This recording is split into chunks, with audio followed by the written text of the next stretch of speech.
Welcome to the podcast. Today my guest is Mr. Steve Cummins. Yeah, well, thank you, Scotty, and really nice to be in your lounge room, mate. This is feel like I've made it now.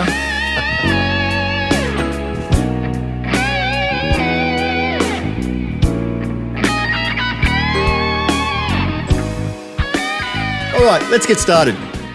What got you into music when you were a young fella? That is a brilliant start. I suppose the excitement of seeing some of the things on television at the time, Scott, artists like Rolf Harris and others when I was just a mere boy, the excitement of the art and the music and the sound is something that I just grabbed onto and connected with instantly as a child. So. It goes back that far. I can remember being four years old and knowing what I wanted to do when I grew up. So was it about the music or the entertainment? My side was more the entertainment. Music grew.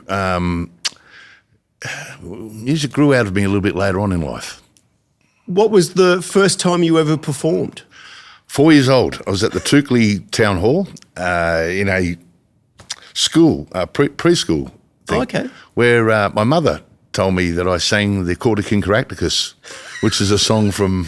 I remember that from my youth. From Uncle Rolf. Yeah. The irony of that is I actually got to perform with Rolf many, many years later. And I have a painting of his sitting in my lounge room or dining room wall. But seeing you've brought up Rolf Harris, what do you make of the whole Rolf Harris and the whole court system and what's happened with him? Again, I keep that to myself because I remember he was the artist, not the semantics about politics behind it. I mean, obviously there's sensitive things that, people get offside. But he's obviously been accused and found guilty of. He was huge. It was my influence as a child, my first influence. So that's why, a bit of bittersweet on that start. But, I mean, we're being honest about how we got into it. I mean, it's one of those things. Obviously, I can remember him being on TV and, Jake the Peg with the extra leg and Timey Kangaroo Down Sport and the wobble board. Yeah, that's exactly it. And he was a talented man, like the painting, painting, singing, songwriting. Like he was an entertainment icon. Well, that was the artist that connected all those feelings and all those senses. He enlightened all those senses when I was a child. Yeah. And I guess look, I never knew I'd have the career I actually had. I've been very humbled with just the small amount of success that I've had in a career of music and entertainment. And like looking back, Rolf Harris starting it, it is what it is. It is what it is. So at 4, you're doing that. Obviously, then throughout your younger years, you got into performing in school and in what else? Yes, where did that take you from there? I was the guy on the back seat of the bus that sang all the hits on the way home from school. So whatever was on Countdown at the time. So Countdown was a big thing? Countdown was huge in the 70s when I was a young fella growing up. And well, you and I are the same vintage. So and Countdown was a big thing every Sunday evening. Yeah. We'd race that television. Yeah. And we got to see, in hindsight, some of the greatest live acts that ever lived. I mean, it was one of those things that back in those days, Australian bands had a voice on TV. It's a shame it hasn't anymore. It's Molly Meldrum and all that team behind that. I mean, we've got some of the powerhouse of entertainment, Gudinski behind the scenes. You've got Molly out the front of it. I mean, just that pair alone, that dance they had. If you've seen the backstory of the ABC and how Countdown come to life, it was interesting. Very interesting from an adult now looking back to seeing what was happening behind the scenes when I was a kid. But yeah, mate, I was singing all those songs on the backseat of the school bus on the way home.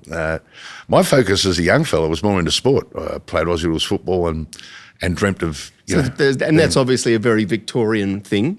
Well, the thing is, Mum's from that side of the world. I grew up virtually Toukley, New South Wales.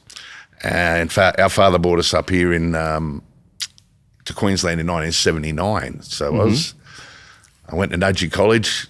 So you would have been a 15-year-old then? Yes, I would have been 15, hitting 16. That's exactly, yeah. Yeah, so moving from New South Wales to Queensland, again, I didn't have any mates in music. It was In sport? all in sport. And the music, and that's part of my soul, never left me. That little boy was growing inside, waiting for its time. And the time did come, and you know, we talk about our industry, and we talk about dreams, and we talk about a thing as a whole. Timing is really the most important part of the process. I mean, you know, I look at it and I look back now with gracious and humbleness and thank how lucky I was. But then I look at the timing of it, and my luck was in the timing. But also, I'd been preparing for it since I was 4 years old, subliminally. I mean, I think it helps to have a passion for it too. If you don't have a passion for it, get out. Particularly this industry. You're not going to last. Yeah, go get a real job. You know? You're going to make more money tossing burgers at McDonald's if you don't love what you're doing here as musicians. Well, I mean, you can be calculating about it, but I think there are wins and losses. It's snakes and ladders. It's sliding doors moments. There are times when things are hard. It's not a guaranteed lifestyle as being a muso. I mean, there are times when things are good and there are times when things are bad. And the problem is you don't know how long those times are going to last. Just a quick interruption. It's very early days for us and we're trying to grow things, and you can help. Please share, hit the subscribe button. Thank you very much. Yeah, moving forward, we've got the band up in a minibus, had a Toyota minibus, and we'd be out in the middle of nowhere, you know, on a mission from God to entertain people out west, following the Slim Dusty trail of go to the people and work hard and earn your. So when you say out west, are you talking how far out? Oh, we go out to Quilpie along the Warrego Highway. We did a lot of the B&S balls in those days, the pub runs. This is just after the Hutcho tour had finished on the East Coast. The timing for us was. At that time, we were sort of like a rock party cover band that didn't mind taking the piss. Like, we were about tongue-in-cheek and humour. It's entertainment. And we took that on the road out west and absolutely have a ball. And even when it was 40 degrees, and you talk about the hard times, and they were, there was no easy run. Anything in life, I don't believe that anyone gets anything for free. Even some of those days, and the boys and I are all still mates now after 40 years, I called it during the time when things were down, when things were like really shit. I'd go, just remember, guys, these are the best times of our lives. We just don't know it yet. Yeah. And in reflection, when we talk about the times and the struggles, those are the times that we laugh the most and love the most. I think too, I look back on some of the times back then, and when you were in the moment, you're thinking, oh, we're having a really hard time and it's a struggle. But looking back on it now, they really weren't. I think that was more imagined. I think the struggle was more imagined than reality. Well, yeah. Again, reality's only a perception, isn't it? It is. When we look at it. Particularly when you see what it's like now. Like, it's so much harder to get work, to hold a band together. I do remember back in those days, it was never a problem to get a gig. There was lots of work around. And living expenses weren't really very expensive at all. Like, not in the same level as they are these days. Like, you could buy a house basically back then for 3 years' wages. You wouldn't do that now unless you're making $500,000 a year, and there's not many people doing that. Well, there are people doing it though. Yeah, there are people, but it's not the average. No, the averages have changed. The rules have definitely changed since we were young enough and silly enough to follow our dreams and passions. Is it harder? I don't know. As I said, I believe my career was lucky, Scott. I mean, I started, my first gig that I got paid for was in Cav's Steakhouse. Richard Cavill gave me a gig on a Sunday afternoon, acoustic guitar, when I was only a teenager. Yeah. I used to actually watch yourself and Phil and Kakadu, and I remember you having a mullet that was longer than mine. And come on, I never had a mullet.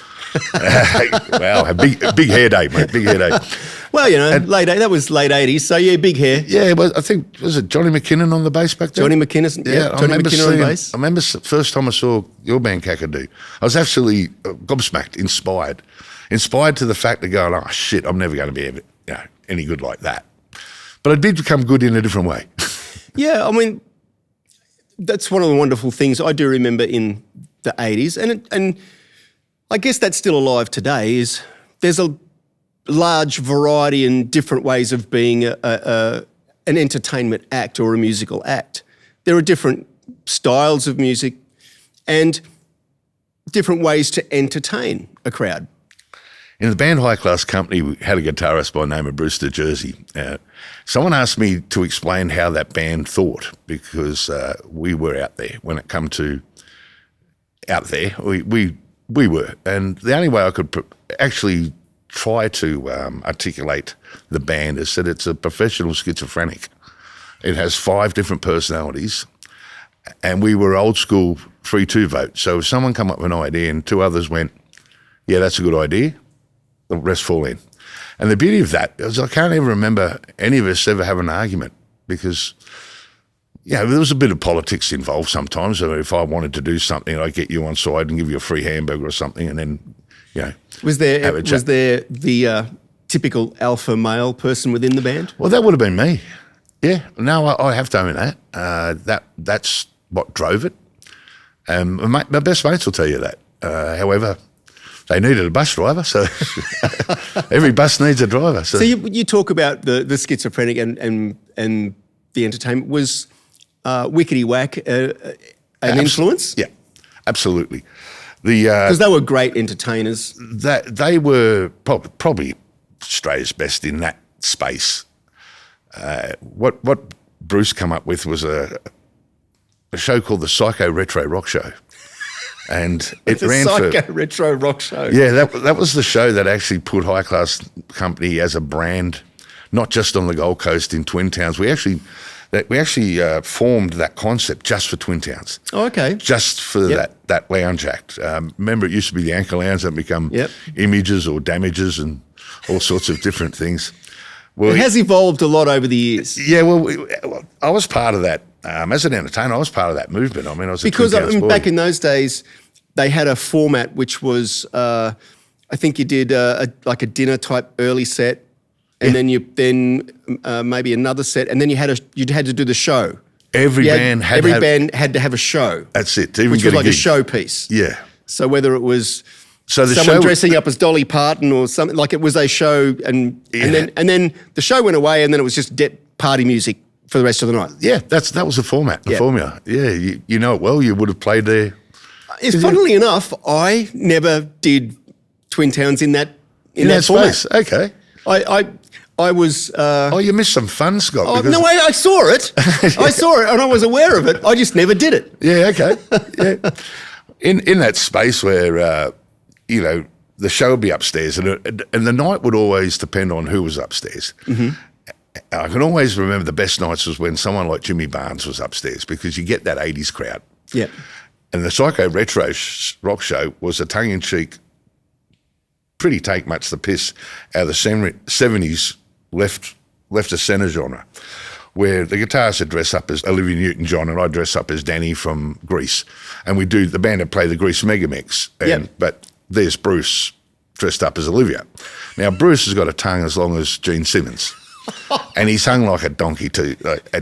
So the girls are getting up close, screwing him, because he'd poke his tongue out when he's doing all the things. I mean, I know we can edit this, but some of the fun that was had in those moments. And part of that, and I was dressed up as Frankenfurter doing the Rocky Horror picture show with a leather-studded codpiece G-string, fishnet stockings, boots, and like a wizard's cape and a hat. And we'd do the time warp segue in a sweet transvestite where the cape would go off, and I'd be jumping up on the bar and dancing across the. And I would imagine the audience would have loved it. It was the right timing, the right show, and the right timing, because we were tongue in cheek. We couldn't offend anyone. Well, I mean, people were going to get offended regardless. So we didn't care. We just didn't care. But the entertainment value was just through the roof. Yep. And that was Bruce's genius. So you imagine I'm sitting at band practice and he's got the whole list of the songs that we're going to do. He was the dancer of the group, meaning he understood how music worked for dancers. And he'd go, right, we're doing this song, then we segue into that, bang, bang. And then the show didn't stop for an hour 10. But in that, he's come to me and he's gone, and I've got something special for you. And he's donned out the Rocky Horror thing. Now I remember Tim Curry doing Frankenfurter, and I've just looked at him and go, oh, mate, look at me. I'm not Tim. I can't do Tim. And then a few beers later, they're going, oh no, you do it your own way. So I invented my own your own version of Frankenfurter. Yeah, it was more like Frankenfarter, I guess. It was Scott, 2 thumbs up shit house. I remember doing the first show and Mum and Dad were in the audience. They come down to see this, and I've strutted off the stage because I'm getting out there amongst the people, just getting the thing up. My dad walks across the floor, grabs me by the cheek and kisses me on the lips and walks off, right? That's the type of family. That's the type of family I was brought up with. It's like nothing's off the table when it comes to a bit of fun. So there was lots of encouragement. Having 2 good parents that encouraged all of us, and come from a musical family. My cousin Damien Whitty's a band. Some people might know him as Whit from Spiderbait. Damien's my cousin, and we have Margaret, who's big in the Christian side of things, and there was me, the larrikin. The larrikin. That's pretty much the way that I got away with those days. Has just been the Aussie larrikin that loved to sing. The high-class companies going out and doing B&S balls, and you've done shows at the Twin Towns. The tribute things are really big right now, but you were doing the Neil Diamond tribute 20, 30 years ago? 30 now, 33. 33 years. 32 years, yeah. We, yes, I suppose we're sort of like one of the pioneers of tribute shows back then. Not an impersonator. I never wanted to be wearing a wig or pretend I'm something that I'm not. When it came to, this is where we crossed over from the entertainment into music. And the music is where I absolutely loved Neil Diamond music growing up. That was part of the musical drive of my introduction into music. Yep. Yeah, and I love poetry as well. Poetry. So Neil Diamond's poetry and music sort of went hand in hand. Bob Dylan, Harry Chapin are 2 of my other favourites through storytelling and. So very 70s inspired. Very 70s inspired. I can't afford. So is that records. the sort of stuff that they liked to listen to when you were young? That's all I got to listen to. I had a choice of Neil Diamond or Mum would like Unforgettable. That's what you are. Oh, yeah. Nat King Cole. Nat King Cole. Yeah. So Dad was in the Neil Diamond. Mum loved Nat King Cole. My mum was into Herb Albert and the Tijuana Brass. Herb Albert. I never would have known, and never got introduced to him. Yeah. I guess that's quite a rich musical background. And diverse too. The Neil Diamond stuff really came in as an accident to start with. It was a forced accident. It was on a Wednesday afternoon. Actually, I got the phone call on a Tuesday that an act had pulled out at Club Benora on a Wednesday. And Paul Kellers was the entertainment manager back at Twin Towns back in those days. He said, Steve, I need a show tomorrow at 3 o'clock. It only has to be 45, 50 minutes. What can you put together? Have you got anything that can do it to fly? But it can't be the one we did at Twin Towns. It was a different audience. It was more of a baby boomer, a little bit more conservative audience. So I said, oh, mate, I'd have enough Neil Diamond in me to cut that. So we got the boys together. That most of the songs we'd played anyway, just in our. I mean, yeah, there's always obviously the standard Sweet Caroline and Cherry and yeah, I'm a believer. So we cut it out and Song Sung Blue. Yeah, I mean you could everybody knows one. Well, you could drag that out for 15 minutes. A good entertainer, It's so we managed to stumble that one over the line. And look, that was the seed of the story that became the Neil Diamond Super Hit Show, which really travelled the world over that course of the year. I mean, every major city in this country, all over New Zealand, all over Asia, to Sri Lanka and beyond. It had an amazing run of, And again, never put a wig on and pretend I wasn't anything. I was Cummo, the bloke that I suppose was one of my sales pitches is, shut your eyes, I look just like him. And it was my interpretation of the feel of his music that come from a soul. So when I was singing it, regardless if it was flat, sharp or indifferent, it came out from the soul. Did you ever have, doing that show, any issues with copyright or permission to actually do the songs or? Not originally, but as we stepped it up, as the show grew, yeah. How did you overcome those sort of things? Well, they weren't problems. They were procurements, I'd say, or processes. Neil Diamond's music, he wrote that music. He deserves the credit for that. Yeah. So we would have to fill in the forms each year to let for permission to use the songs? Well, not so much permission to report that we've used. Oh, okay. And the songs. So like the APRA collects money from, and APRA would pass the money on to... Well, you'd hope that would happen. I don't know if that happens. But at the end of the day, the integral part of that was hoping that would happen. It is a big thing that these days where APRA does collect a lot of money on behalf of artists. Us, yeah. Well... I don't know. It's mainly to go through to songwriters or publishers, copyright owners. Just for the audience watching, APRA collect royalties from cafes, shoe stores, dress shops. Telephone booths. Anywhere where music is played in public generally has to pay a license to APRA. Hotels have to pay massive amounts of money to have music and clubs, TV sets and stuff in their venues. And the amount of money they collect is quite significant. That's a nice big word for that big collection. And the money, and so what happens with, I know when I do events now, like we did the Pan Pacific Games, and the promoter sends me an email and says, I need to know exactly what songs that you're going to play, because then they report that to APRA, that we've performed those particular songs, because they have to pay a royalty to APRA for us for the performance, and supposedly APRA takes that information in and the appropriate money gets distributed to the appropriate act. Bands go out on tour, and this is part of where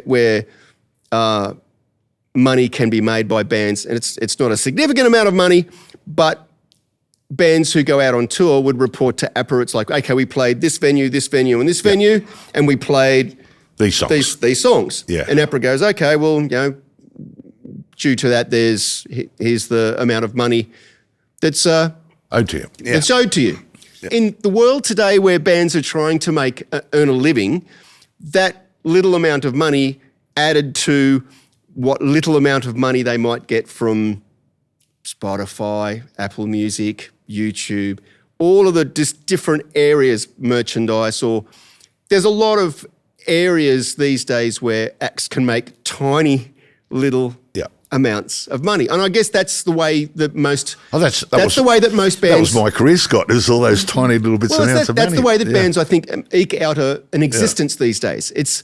There's not the one major source of income. It's lots of little pieces of the pie from here and from there, and that's just another one of them. And you know what? When we're opening it up now at this sort of discussion and this sort of level, has anything changed? And it comes back to the industry's changed.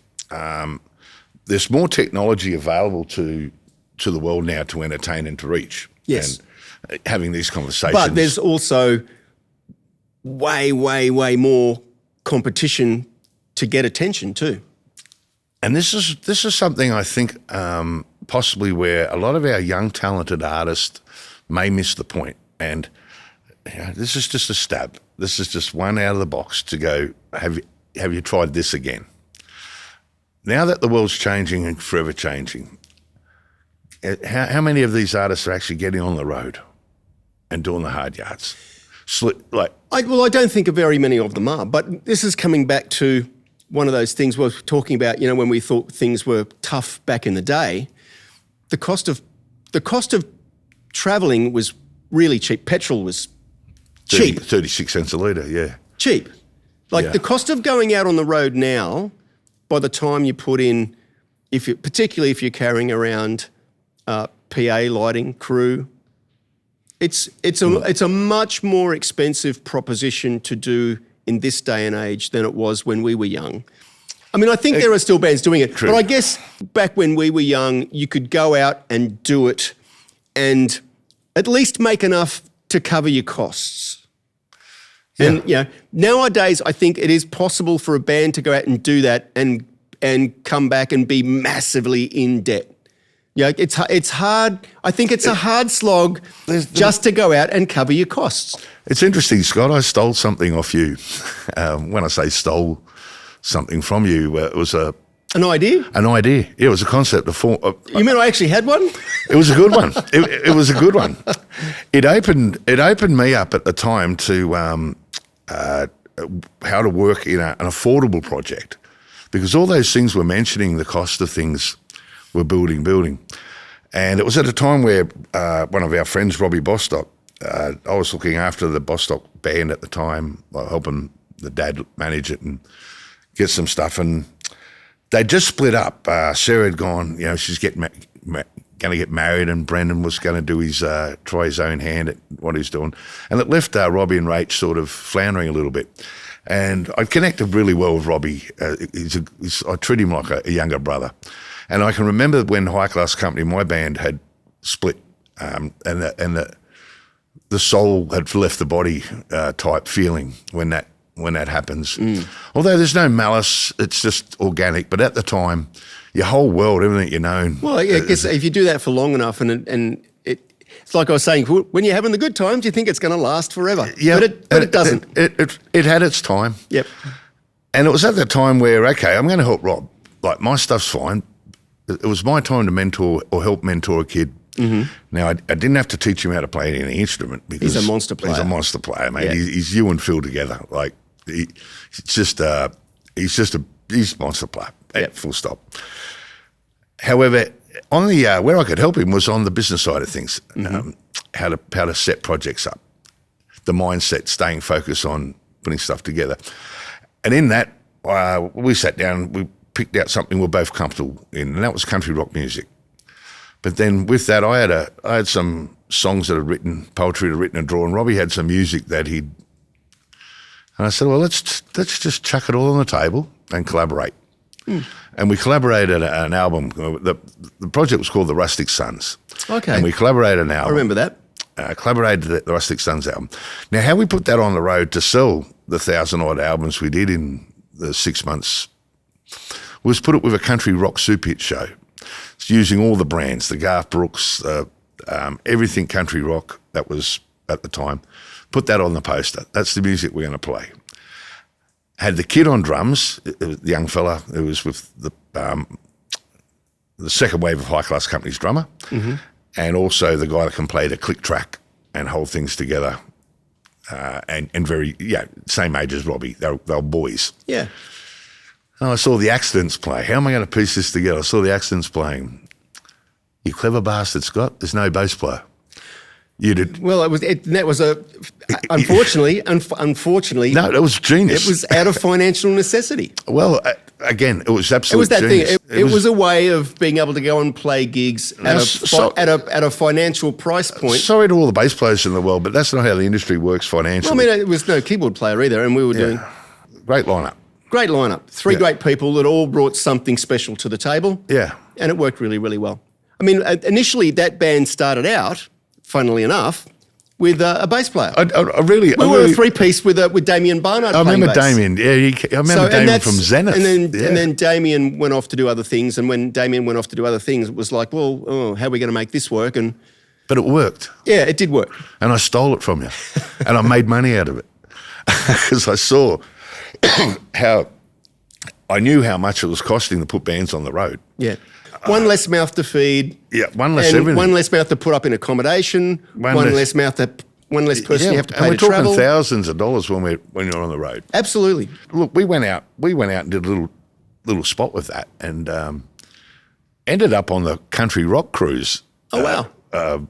They wanted Robbie. They weren't interested. And look, I'm quite comfortable in that, meaning that it's Robbie's work that's on this, and Robbie comes from the country. And when the agent rang me and said, "Oh, look, mate, they want the Rustic Sons part," And he goes, I've got to be more honest though, they're keeping an eye on Robbie. And I've gone, well, as they should be. But I'll take a free cruise anywhere. Like, if I get a free cruise out of helping Robbie keep things going, I'm taking a cruise every day.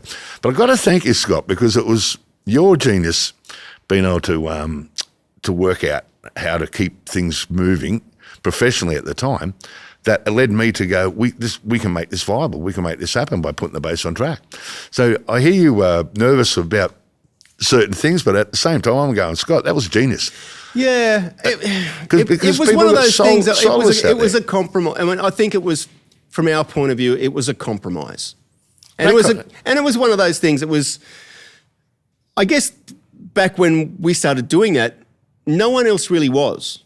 I mean, it's commonplace. You go down now, it's commonplace.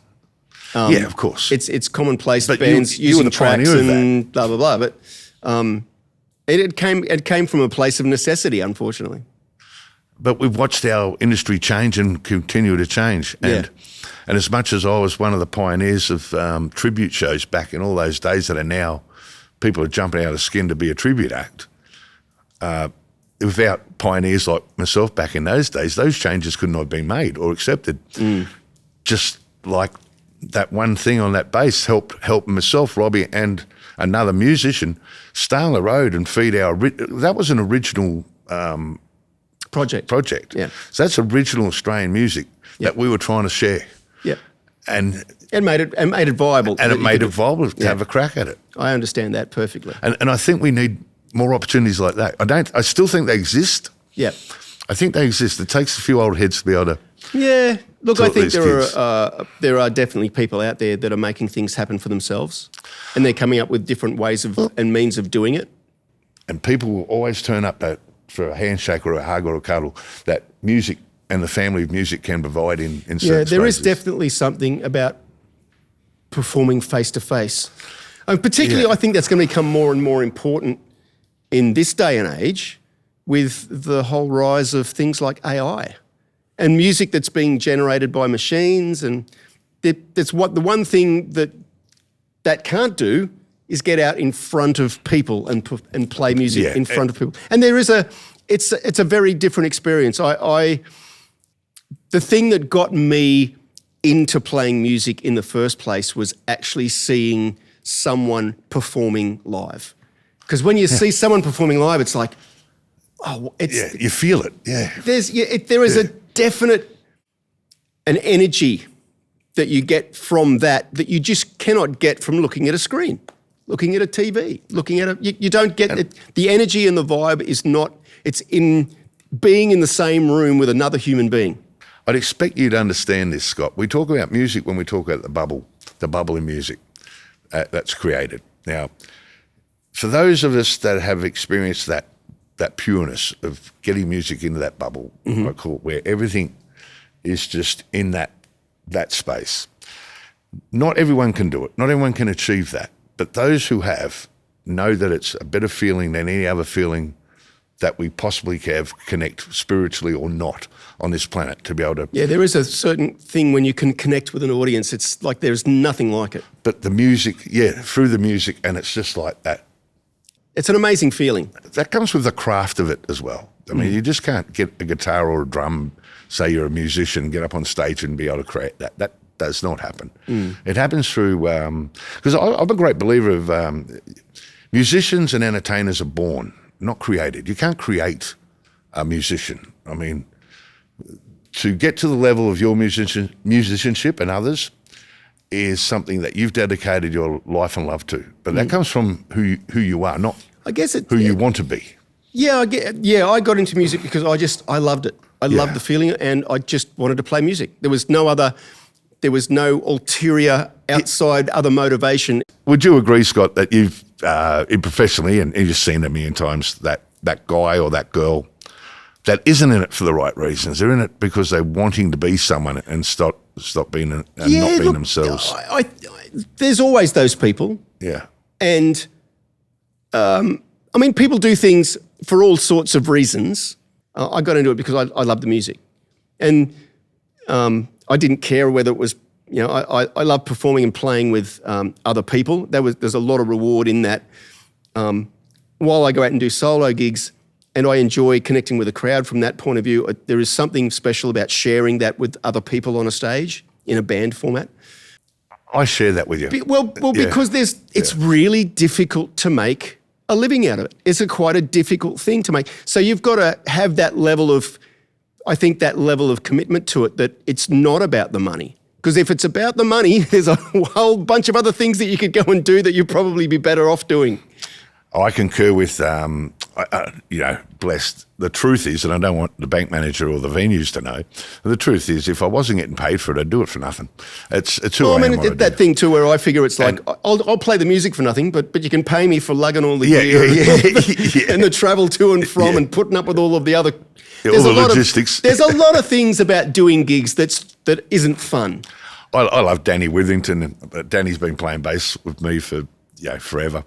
And in an interview, they're talking about the financial gains out of being a professional musician. And Danny, just without a flinch, just proudly said, I've made hundreds and hundreds of dollars over my 50 years in the entertainment industry. Obviously, with the band, you had experience in running production, PAs and lights and stuff. And that's one of the things that you do now. What motivated you to get into doing that? It was an evolution because, first the entertainer, then the love of music that grew, and the understanding of music and work, how that worked and how we intertwine that to make products, to then the production, sound. I'm really nerding out as a sound guy now, mate. I'm driving myself nuts, just nerding out on how to create sounds, and how important that sound is. Just at home with me and phones on, buying new desks and things like that. I bought a little event stage because I found a little niche where I could help kids get up on stage in front of audiences. So that's on a trailer, a stage. Yeah, it's a trailer. You play it on it, mate. You play it on it. Well, it's not. It's a. When you say little, it's a reasonable size. It's big enough for a band to play on. Hey, absolutely, it is. Yeah. You hire that out for small events, council events, and also I believe you. She's at the stadium, mate. She's at the Carrara Stadium. It's at Carrara Stadium, yeah. During the football, you'll find, and that's my favourite job. I mean, he's the buffy old footballer that's got his stage and his PA running sound. He gets to watch the footy and doing music at the same time, mate. I've fallen on my feet in heaven with that gig. Absolutely love that. But what I really found out something about myself was at the Burleigh. It was at the Burleigh food and wine event they had a couple of years ago. They hired my stage and I hired my production. I just bought the BRX, JBL BRX series liner rate. The liner race, and it's the first time it's going to be used. And the band Madison Cat guy and the guys got to use my PA before I did, which was really cool because part of my story is Guy's dad helped me when I was a younger fellow. The Madison Cat boys were very instrumental in guiding me in the right way of my career. So Guy got to stand, use the PA first, and then the festival starts. And at the end of the day, it was mainly the stomp boxes and the acoustics. And after 3 days, most of it started sounding the same. However, what I found was behind the stage was the young artists that got the shakes. There's 50 people out there and they're shaking in their boots, so there might be 100 people. Just to be able to go and have a chat, and I'm just an old man now with a black shirt and a hat on, just to calm them down, just to have a chat to them, calm them down, talk, encourage them without over the top, and then tell them a story. I said, look, believe it or not, I remember I used to, and true stories, I used to dry reach before I hit the stage when I was starting out. Now, the band would be up there and I'd be physically sick in the toilet in the early days. Now I can phone the gig in, but I still remember that moment. And to be able to help back, what I found after, there might have been 6 or 7 times I did that over a weekend with certain young artists, that 3 or 4 of them actually came back and gave me a hug after their gig. Because they found it helped. Yeah. They found that nurturing. And I thought, okay, good, I'm connecting now to other artists And then having a special needs boy, Ben, is just changed my whole world. So tell us a little bit about Ben. Well, Ben's a beautiful soul. He's unfortunately he's got a rare condition called Phelan-McDermid syndrome. When Ben was diagnosed, now 10 years ago, he was only one of 1,300 cases in the world known. Linda and I we were told we'd have a 3% chance of him ever being able to walk or talk. Wow. And when we got that prognosis, we made a promise to ourselves that we'd never ever tell him that. And we just let Ben be Ben and loved him like you do. I think it was the extra love he had around him, all the musos, that music and that sort of love, that family. Because he loves performing too. Oh, he loves it, mate, and it's natural for him. Yeah. Like not every kid grows up and it's normal to have Rachel Bostock sitting there playing a violin for you, or Robbie Bostock coming over for a beer, and Mickey Olsen, Danny Withington. I'm talking guys that could play anywhere in the world. Yeah. Get a gig, but they're just dad's mates. They're just. And that's all they are to me. Well, that's all we are to each other. Yeah. Perception of that outside Cummins Country Tavern might be a little bit different. And I'm pretty sure that all the awards that all those collectives have got from the industry have been well deserved and acknowledgements. But to Ben, that's Uncle Rob Dog. And that's Rach, who taught me Mississippi River on the. Now, he will jump up and take. He's fearless. He will jump on stage and take your mic off you. And tell you what you got to play for him to sing. And look, it's a nightmare, but a good one to have. But a great one to have. Yeah. So, we live now with the chance that coming now into puberty that he could have an epileptic fit or something and lose that whole speech thing. Oh wow! So we don't live in fear. But we live with... Just make the most of every moment you can. Absolutely. Just celebrate him. The eldest, believe the eldest one to be alive or lived is 42 years of age. So, all these things are changed. The world changes. They can't cure it. It's a deletion of one of the chromosomes on a stem. So it's an uncurable thing. However, we just get around him, give him the best life he can have now. And having... Like Mum plays piano, keyboards, great harmonizer. Dad's a comic, Dad's a clown. He'll sing and dance for anyone, anywhere, and Ben's just following the lead.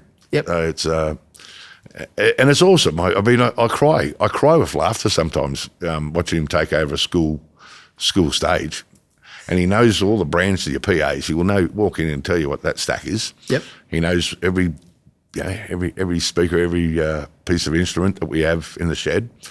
Can he play them? Yeah, he said he can. Yeah.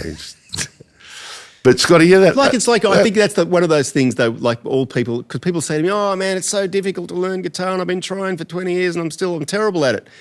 And the real answer, the real thing is like, are you having fun? And if you're having fun, it doesn't matter. Exactly. It doesn't matter if you're terrible. Scotty, I fund myself to death. As long as you're having fun. And I concur from the entertainer's point of view. It's that smile I give to someone who may have don't know anything about their life, but they've come out. It's like the song of Billy Joel's Piano Man. They've come out to forget about life for a while. Yeah. So if I can work hard and put a smile on that person's face by a silly gesture or a song or anything that, even a touch or a hug, I don't mind, What would you say is a highlight of your performing career? There's been so many that resonate with me that are highlights. The first time I got that gig at Labrador Steakhouse. Yep. That first was a highlight. Then we did the Gladstone Harbour Festival 2 or 3 times, but the first time we did the Harbour Festival, the moon was a full moon. We got it on video, and I've got some of the bands in the bubble playing. It was a magical moment, and it was captured. There were times, some of the New Year's Eves at Twin Towns just going off its head, and sort of been a third person to what was going on in the room, but being the bus driver, driving the force of it. Carisbrook Stadium in Dunedin was a classic. And why I call this memorable, it's not anything that, we were just brought in to sing some Neil Diamond songs. It was a World Rugby thing. It was the Brumbies versus the Otago Highlanders. And they'd flew us in to do Neil Diamond's Start. It was all corporately spaced. And I got the big space hand on them, getting anyone to sing Sweet Caroline, the major sponsor. Yeah. But what sort of... why I remember that one so much, I was with Mickey Olsen and a vocalist by the name of Julianne Perry. She was a keyboard player. Mickey's a guitarist, or Mickey's mate of mine, guitarist, myself. We had 5,000 watt wedges at each other. But the roar of the crowd, the stadium, was so loud that you couldn't hear. We could not hear a thing. And we're tracked up, so we can't hear the tracks. We go, no. I'm looking at Julie, and she's got a head just buried into it, trying to pull something out of it, keeping us together. I've looked at Mickey, and I've just gone, just throw the guitars in there, mate, just follow me. And just turned into Simon Says.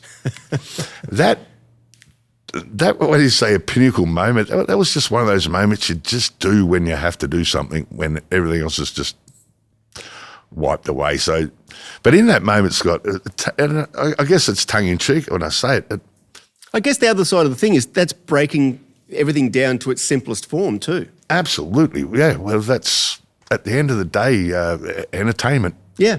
I want to be entertained. Hop on one leg now and do what you have to do. When I saw the Beatles anthology and it comes to that part of John Lennon losing his shit at Shea Stadium, going, what, yeah. In a small way, I connected with John in that moment of going, because they couldn't hear themselves, all they could hear was screaming people. Yeah, and I'm going, I get it, John. I managed to live and experience what you were talking about. So I suppose I humbly take that as a moment.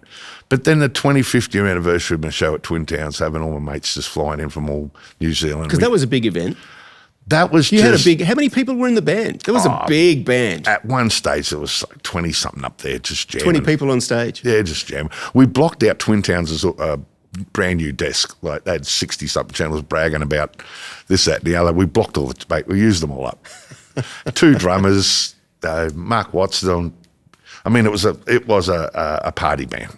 Celebrate. When I say no rehearsals, well, we didn't have to rehearse. I mean, the only ones that had never done the show before were the guys from Madison Cat, the Brass Monkeys. But I've known Guy since I was 8 years old. There was no problem, Guy. It's in the KSC. They're the songs that your dad and your mates would have played when you were kids. And, the boys that turned up, Matt, Brad and Guy, were just all over it. Yep. Right. But the rest of us, I just said, right, you've all done the show. You know your spot. Just be mindful that we got to leave space, and it happened. Yeah. And it was just mates having fun. And the audience picked up on that, and they just gave all their love back. I mean, that was the 25th. Not many shows get the last 25 years, I suppose. So 25th anniversary of doing the Neil Diamond show. Yeah, that's 8 years ago now. You also used the Twin Town stage to propose to your wife. Did get married in Twin Towns, Scott, yeah. That was a bit of a bank robbery.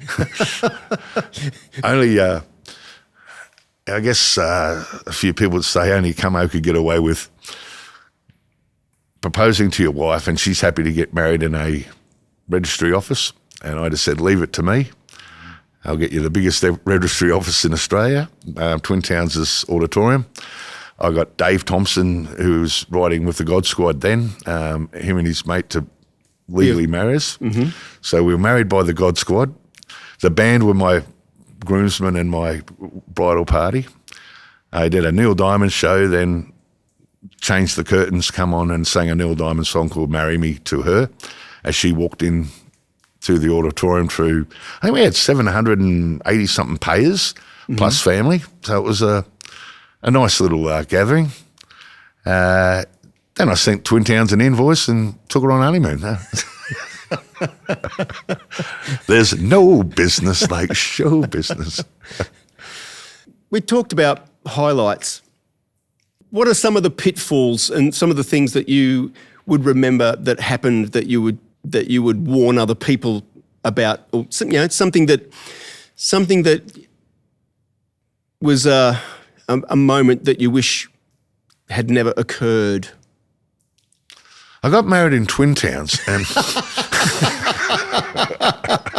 oh, she'd kill me. All right, Scotty, I find that a brilliant question because I really, nothing just pops up straight away that. Do you think it's a case of, because I know this happens for me, that sometimes you blot out the things that you don't want to remember? Possibly. Because that was like, oh, that was a bad time, let's not remember that. Possibly. It's interesting when you ask that about time, but you sort of, the question when I guess here's a different way of putting the question. Have you ever had any major fallouts with any people that you've worked with? You don't have to mention names, but is there a circumstance where you can think that... I've told a couple of agents where to go. That's all. I don't take... And what was the reasoning behind doing that? Integrity. Yeah, just... there's certain things from my upbringing that actually mean a lot to my brand, and integrity is one of them. So... it's a nasty business, and I get it. It can be. Look, well, it can be. It doesn't have to be. To be honest, Scott, I did what most of us did when, because the start of my career was obviously a lot different to a lot of people's, like from the football thing. I already had a business sort of background, so I could structure my own business. I did the thing when we got the band together originally, and we sent out to all the agents and did that path, but also knocked on all the doors myself. And I can remember getting knocked back after knockback. And my father, being a good businessman, he goes, just remember, son, no one wants you until you don't need them. Just keep doing what you're doing. And I kept knocking on doors, and never undercut anyone. My sales pitch at the time, be myself, Bruce and Keith out of the band, would go every Thursday. We'd just go knocking on doors. And my sales pitch was simple back then, the guy was on site, the guy that had the power. And it was just a simple question, are you completely happy with your entertainment? And if he said yes, I'd just say, okay, no problems, we'll have a beer. Here's our card, let me know if you ever find yourself not completely happy with it. Did that like the Jehovah's Witnesses hitting on the door each week until the door opened. We were on our way, just about on our way out, we get the call back. I remember the guy's name was Kent Young from the Southport Tigers Sharks. At Southport Tigers Rugby League Club. He just said, come back here, boys, come to think of it. I'm not completely happy with our Friday night entertainment. And mate, we ended up having nearly a 2-year residency there. So it was just those knocking on the doors. It was never needed agents. By the time I got the band up and running, it was one agent. Oh, shit, sorry, Scott. I'd be rude of me to miss out on one agent. We'd already been working there. We were already working at Southport Sharks and in Club World now. But there was an agent that come and had a chat to us by the name of Liana Afone. She was with Exania Management at the time. And we were all still green and in that space of industry. She did make a difference. She made a difference at the start and got us to enter the Warana songwriting competition, like Warana Festival, which I penned and the band put music to, and we won the $25,000 prize money. And with that, we got the media launch and we got to open up Warana Festival as a band. Had young Quinny Salmon was only 14. I got us in trouble. I got the gig, but now I went over to Errol's place, Quinny's dad, sat down. I said, mate, I've got this gig. Can you help us out? And Quinny wrote the start of the song on his alto sax. So the start of the song is a 14-year-old Quinton playing alto sax, and then the band come in. It was Liana that got us those opportunities. I guess it's that thing it's worth mentioning. A lot of musos denigrate agents. And I think it'd be fair to say there are a lot of really good agents. There is. There are yes. a lot of really good people who are agents and they do the right thing. Yeah. It's unfortunate that there are some unscrupulous ones that probably don't give they give the rest a bad name. Well, Kenny Leroy from Westside Talent was a great agent for me in Melbourne. Again, it was one of those phone calls I took. Kenny needed Neil Diamond show tomorrow or his balls and guards, and I took a punt and flew down. Didn't even know the band, never met anyone down there before. I thought, well, the worst thing that happens, I'll come home with a story. The gig was at Sunbury, and I've gone, well, I get home, have a tongue-in-cheek beer with the boys, and go play in Sunbury on the weekend. Answering that phone call and helping that agent out changed my whole life in entertainment. We got the Tats tour through that. We got everything unfolded in Victoria through that moment. Because you've done a lot of work in Victoria. You used to take the Neil Diamond show down and book all the venues and then go down and do a whole tour. And I think at one stage you actually had a band in Victoria. So you'd go down and you'd fly down and the band would be down there. Yeah. And so you had a band to do gigs up here and a band to do gigs down there. And a band in New Zealand as well. Oh, okay. So generally, yeah, that's correct, Scotty. I'd set up where, again, the price of touring stuff is unbelievable. So thinking a bit smarter, not harder, is set up a good bunch of guys down in Melbourne, had the boys up here forever anyway, and hooked up with like-minded band over in New Zealand that had a similar sort of format. And I'd just fly between the three. So I could get a run in Victoria and go down there. And so when you go down to Victoria and do gigs, what type of venues would you do? Started off when we first started down, your typical, and when I say typical, nothing's typical Queensland versus Victoria when it comes to entertainment. When we talk about a community venue, be it a bowls club or a RSL club or a sportsman's club or the club world, the soul of Melbourne is different to the soul of Queensland. Mm-hmm. The soul of Queensland is what it is. Melbourne has the arts in it, so people will come out. They will support their local venue as long as it's got live music. And that's the one thing I love. I hated the weather, but I absolutely love Melbourne. Not taking liberty here. However, the Victorian musicianship is much stronger than Queenslanders up here. That's not talking present company. I'm talking about the average band that you will see up here. I guess it's that thing, because the weather's so crap, they spend a lot of time indoors and you spend time actually working on your craft. Whereas up here, it's like the weather's great, we're going surfing, the weather's great, we're going out. Exactly. So you're not spending a lot of time necessarily inside working on your craft. Exactly it. And it shows. That's exactly right, and it shows. Yeah. Because they are so, even the lesser ones are the good ones, they're still better than some of our real good ones. Yep. And it's only because of that. Yep. Is there's just nothing else to do. Footy's not on yet. We'll just keep playing until we get warm. Yeah. And I think maybe part of the success of the Neil Diamond show was me coming from Queensland, because our winters we're still wearing T-shirts, and I'm smiling, I'm bringing sunshine down to them. So a Queensland performer has a lot more energy to give, because we're not in that climate. Well, sort of how I've proved that with Kenny Leroy said, "Come on, is there any more like you up in Queensland?" I'm going, he doesn't understand, isn't that? There's not many more like me in the world, you know. However, when it comes to the tribute thing, Dean Vegas was doing pretty well up here. Yep.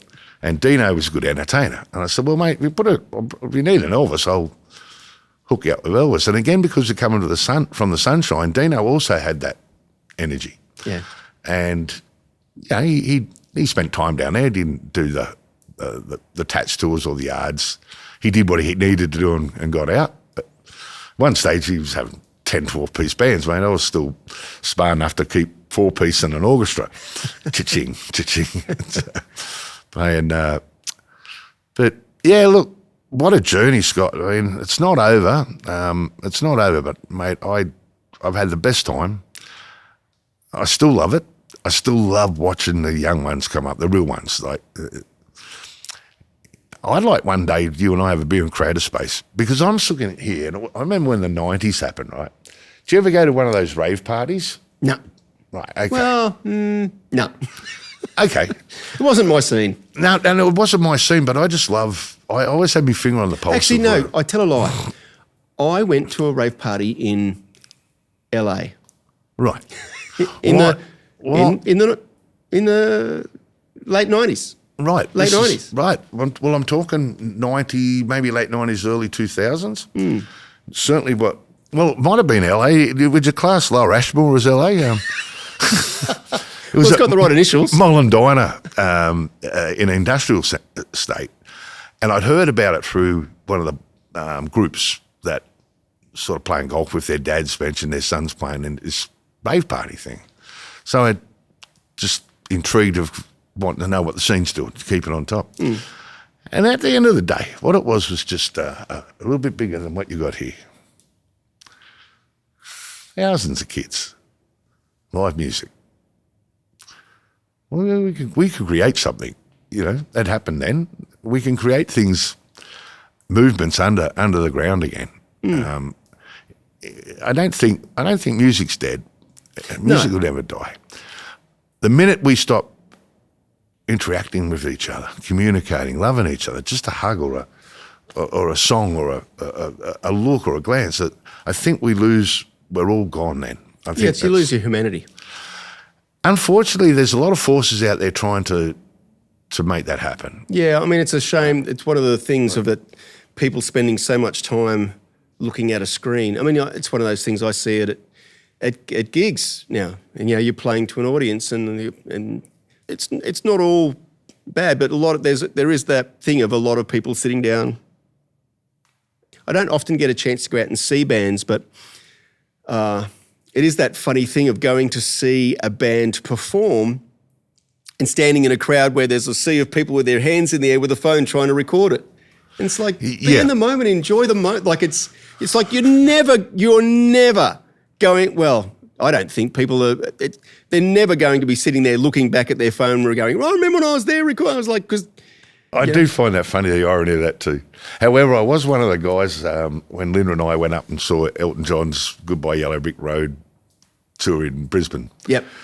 I did have my torch on. Used to be big lighters when I was a kid, or a match. Oh yeah, because that's the thing. That's the thing now, isn't it? Yeah, it's on the whole crowd with the wave. Goodbye Yellow Brick Road. I get it. It's only really for the Rockin' Through the Ages period of my life, but I mean, I think covered. It's not all about. So Rockin' Through the Ages, very quickly. That was another show.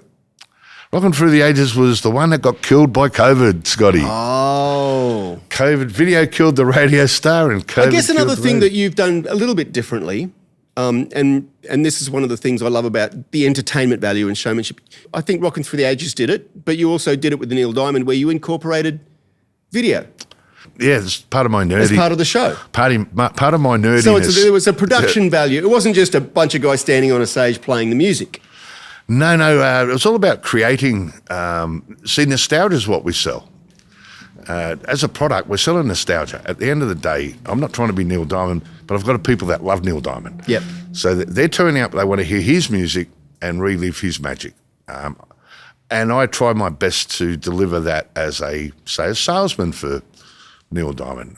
Again, before all the other bells and whistles, I spent a lot of time learning to phrase and feel it and understand the song, so people could shut their eyes and believe it's Neil doing that. That was the first craft. Yep. Then as technology changed, and I'm singing duets with Barbra Streisand on the stage, where I'm the voice, Neil's blocked out, or there'll be times where the screen will open up behind it and Neil's got his band in live sync with what we're doing on stage. Or I might even have Neil just appear and his voice comes through when the band stops. All those little tricks I always try to incorporate to make that 1%. It's that thing. It's the difference between, like I say, a bunch of guys playing songs to an actual creation. show. Yeah, it's a creation of a show. Yeah. show boy. I'm more of a spectacle for the audience. Well, always consider myself as a bit of a spectacle at times there, mate. And Rocking Through the Ages was awesome. I put that together with Banksy and Sprouty, Greg Banks, being a good mate of mine, and Dave Cale. Banksy and Dave were in bands back in the 70s together. And at the end of the day, that was a laydown. That was just a lot of fun. By the time that show came around, I'd already had enough experience in knowing how to do certain things. Then you incorporated dancers as well. Oh, we had everything. You had dancers on stage? Well, Rocking Through the Ages was pure baby boomers, right? Pure, it was 50s, 60s, 70s. Every song that we sang, that was sung or performed in that show was a number one hit in its time. So it's lay down. People know every song. Then we did all the genres. It wasn't just one genre. We crossed over all the genres. On the big screen, the original video clip of that song is in sync with what we're doing on stage. So there's Tom Jones and Knackerbags are singing Tom Jones, but you're thinking Tom's singing it. Yep. It's playing over your head. We had rock and roll dancers to cut, like the Wiggles for seniors, and we made no excuses for it. We had sing-alongs, we had colour, we had movement. But the nostalgia that we're selling, and Dave Cale, we nickname him as Sprouty, him and I'd be side of stage just laughing our guts out because a lot of this stuff we'd done in the office or we're seeing it before the people do, and we're laughing in advance because we know what we're prepared for them. And some of because Dave does the voiceovers as well, so we could cleverly change a few things and have a voice dub on something standard, just throw it a bit left field. But you come into that theatre with Rocking Through the Ages, and it was set up where you walk in, there's video screens, 50s, 60s back in the day. Then there's television commercials of the day. So all the stuff we don't see anymore. Okay. All flashed up. So it's all bringing in your juices, all that nostalgia. Yeah, there was certain things going on that you had to be there, but it was a great show. What I loved about it was when we proposed it to the industry, the idea, the concept, we got, no, rock and roll bands was all been put in one box. That's a $450 band that sits in an RSL club. And no one would touch it. And Banksy's going, no, Banksy's telling me, calm down, Camo, because I'm, can be like a bull out of a gate if I'm not getting the answers I want. He's going, calm down, Camo. Let them all knock it back. And then once they have, we'll just go ourselves and none of them can come back at us. And I went, okay, that sounds like a plan. And that plan worked because, mate, we were filling houses at $70 a ticket. One agent they're only playing the same songs as they do doing solo under the Keno machine at the RSL club. The fact is she was right. Oh, but it's the thing. It's under the circumstances. You're doing it as a complete package show. Yes, but this is the agent thinking.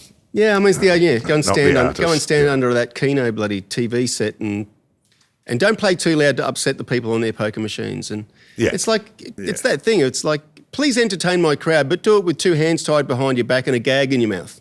There's if this story fits into the podcast, Scott, this is a true story. I'm at a venue south of Brisbane, Scott. Yep. And it's 8:30.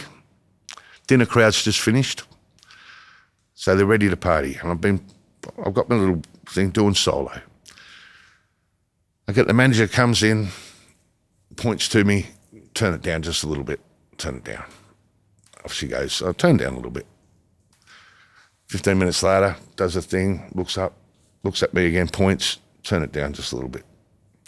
This happened 3 or 4 times until it was off. And I'm sitting on a chair with my acoustic guitar, singing, no tracks, no PA, just singing. And she's done her whole routine again, pointed at me and said, turn it down.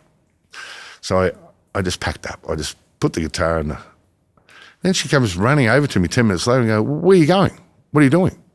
I said, you just turned me off, lady. I said, every time I noticed you, point, turn it down a bit, point, turn it down a bit, until you turn me off. You turn me off, I'm fucking out. I just wanted to headbutt it. No, I didn't. I just wanted to I'll put it this way, Scott, I had no words for that. Yeah. But I did pack up and go. I rang the agent and said, no, don't ever. I'm not going back there ever. Don't ever consider putting me. And you know what? Report it, because I don't want my colleagues having to go put up with that crap, although they should. I mean, that's the mentality of people, that they get into a system where it's part of their routine, is to tell them I've experienced that. I was doing a particular venue where I do quite often, and I was doing quite often, and the venue manager would come out and go, yeah, can you turn it down? And I'm like, the people in the room are having a great time. And I was like, yeah, okay, no worries. And in the break, I got a chance. So I'm like, so I went and said, look, just checking with you to make sure that you're happy with the volume I'm playing at. And she goes, yeah, I can't hear you in my office. It's fine now. And the only reason that she wanted me to turn down wasn't anything to do, is because her office was behind the bar and she could hear me playing, and she didn't want to listen to me playing music. That's so sad. So turn down because I don't want to listen to you. That's so sad.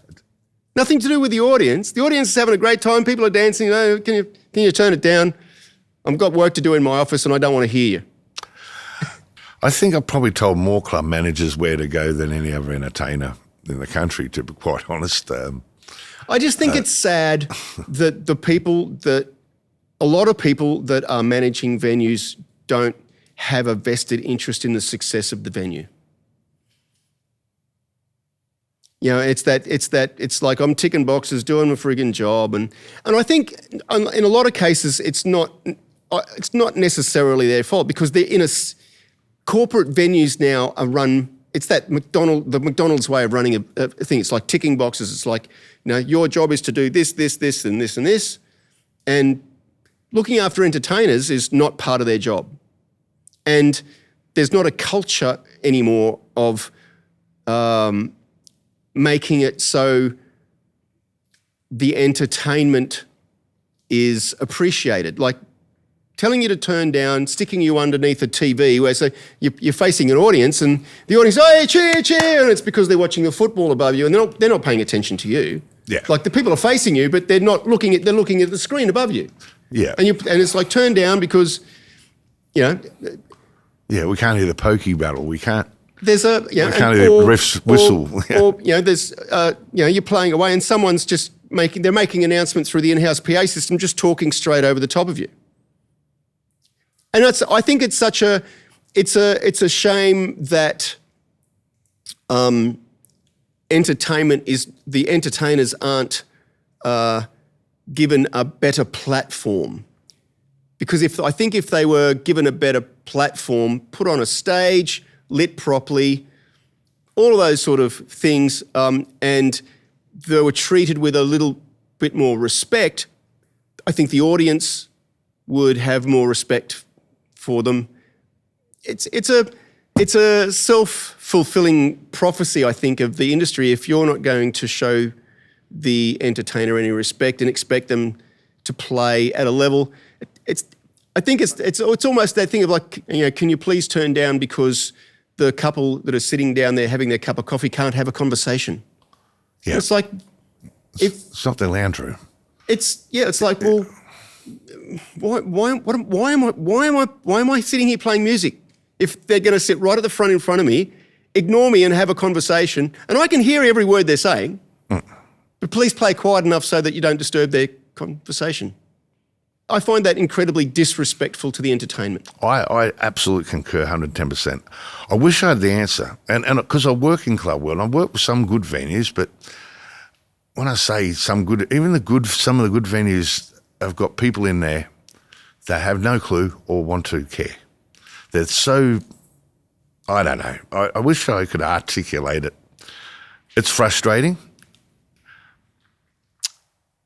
I did an album, or the band did an album. It was me being tongue-in-cheek. That actually, after I released the album, things changed at the venue. And it was a venue I was very passionate about. I was a member. My father was a member. I'd become a member. And the club was growing. And I'd invested my love and life into that place and opened up the doors for creating a lot of good entertainment that come through, including some of the best heritage acts in the time. And in that journey, I had 20 years of bringing in the entertainment and programming and that, and we had some of the household names. But in that process of getting it to there, the band had done an album. I called it Live in Len's Den. Len was the name of the CEO. And what I did was it was one of our colleagues' studio, Mark Watson's Waddy's studio. The band goes into the Blue Vein room, it used to be called. I don't know if you ever got over to see Waddy's. Dr. Blue Vein. Yeah, Dr. Blue Vein's room. And the band set up live in the Blue Vein room, and we've just played like we're doing a gig. I'm talking to the audience in my head, like I'm at a gig delivering all the songs. And then we've got Mark pulling in crowd noises, all that to make it the atmosphere. Then I pulled in Lisa Oderwin, who's actually now one of the managers of the Southport RSL. Lisa was part of the team at Helensvale at the time. I got Lisa to come in and doing the voiceovers because she was the one telling it, live, like in the club. She was the one that going, the courtesy, if your registration number, there. She's the one doing the in-house announcements. The courtesy bus, next courtesy bus, 15 minutes. And we had Pops who used to do the raffles. And Pops he'd run a raffle on drop of a hat, mate. He didn't care if you're in the middle of a song, middle of a show. If he's calling his raffle, it's getting called now. Total madness. Now, this is before we opened it up for the best one. It was sort of a good way of tongue-in-cheek educating people, was to actually put this to them. And when they got to hear the album that they paid for, with all the background noises and all the comments while I'm delivering a show, but I've got them coming over the top of me, just like we all experience it in any given place. What was happening, and courtesy bus raffles, everything going on there, and I'm even threatening people in the audience. This is all going on there, but it's all play. But when they actually heard it back, and of course it was funny. It was tongue in cheek. Yeah. But it was tongue in cheek to the bone. And when I explained to the powers to be, I've gone, that's what you're asking me to do. That's the work environment. And we're here trying to run a show, do a show to now. Our humble show pulled enough. We could fill a room. I mean, then we got brands coming in. Ross Wilson, we got Dragon, we got Daryl Braithwaite, Ted Murray, the late Ted even played there. The best tributes, the Killer Queen show was actually the first show. I helped kickstart a lot of tribute shows that are going now. The Kiss Experience show, they did their first show at Helensvale. Johnny Blunt from Killer Queen did his first show. In that moment, I had a chance to make a difference. Yep. But to get it to the point of getting those shows in, I had to educate them of going, well, do you want these brands walking away with that memory? And then all of a sudden, things tightened up a little bit, where they're a bit more mindful about when we did certain things. And it was nice to think for about 15 minutes in the big picture that we got through and it worked. And that club, at one stage, mate, it was kicking goals, like using entertainment and flagging entertainment. It was kicking. I don't think we ever got a chance to get you guys in back in that day, but you would have heard Club Helensvale's. Man, it's one of those things. It's for whatever reason, I don't know why. Oh, you were corporate king back then. You were hard to get hold of. You were hard to get hold of than the Pope sometimes. The Pope brings me at least 3 times a week. I guess that's one of the things that I struggle with the most these days, is the juggling act between booking corporate gigs and booking public venues. And the biggest juggling act, back then it was easier because corporate gigs would generally book 6 months to 12 months out. Generally. And venues were booking maybe 2 months to 3 months out. So you could fill your calendar with corporate things, and if you hadn't got a date, then it was 6 months out. Like by the time the venues were booking the thing, you could go, okay, well, I've got a hole here and a hole here, and if that ties up, if that fills in with a venue, that's great. So you can fill the holes in. The difficulty these days is it's almost gone in reverse. So you're holding out for corporate gigs because the corporate gigs pay substantially more. Of course. So you want to be doing those. But the difficulty is corporate clients are generally booking stuff 1 to 2 months out. Not all, but a lot are booking stuff 1 to 2 months out. And venues, public venues have become very corporatized, and they're booking stuff 6 months to 12 months out. So if you haven't booked a gig at a venue now, like if I haven't got bookings till June next year right now, I'm probably not going to get any because they filled up their calendar.